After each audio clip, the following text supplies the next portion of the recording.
it's only now that I'm starting to understand the depth of research that is being done, the gaps potentially where research isn't being done that maybe where it needs to be, but also the failing in the system, the lack of care, the lack of empathy that there is for tinnitus. I mean, I'm at the BAA conference today. You know, we're the only organisation here that's dedicated to tinnitus. That's not really a surprise to me. It would be great to see a higher profile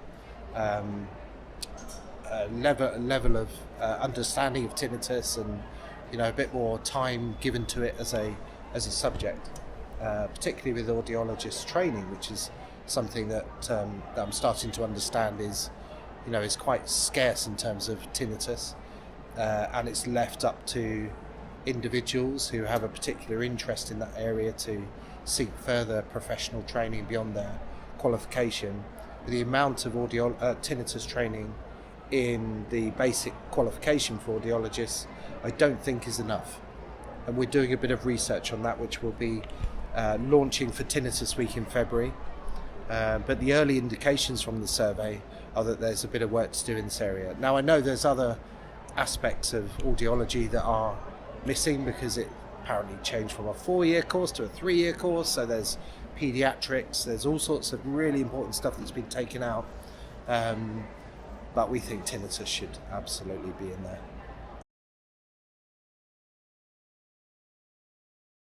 Yeah, there's certainly a link. And our report last year, I think, demonstrated and provided evidence of a link between, albeit a representative sample of people that, are interested in this subject, and, you would expect a higher prevalence of people that were impacted from that report, but it did show a clear link. This year we've taken that report a step further and we've said, well, there is clearly a link.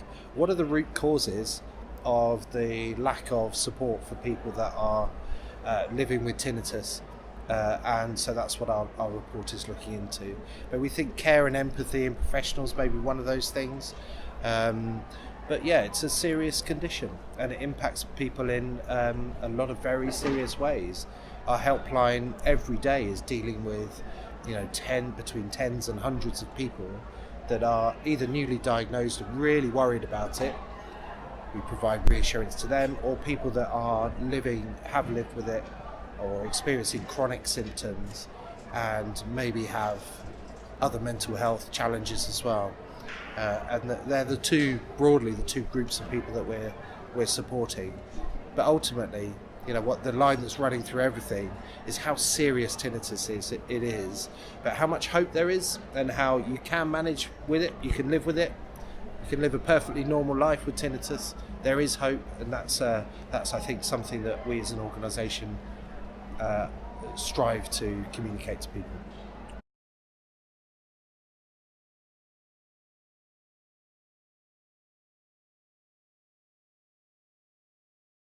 Probably a hybrid format. So we've had a lot of feedback this year about the value of the face-to-face event.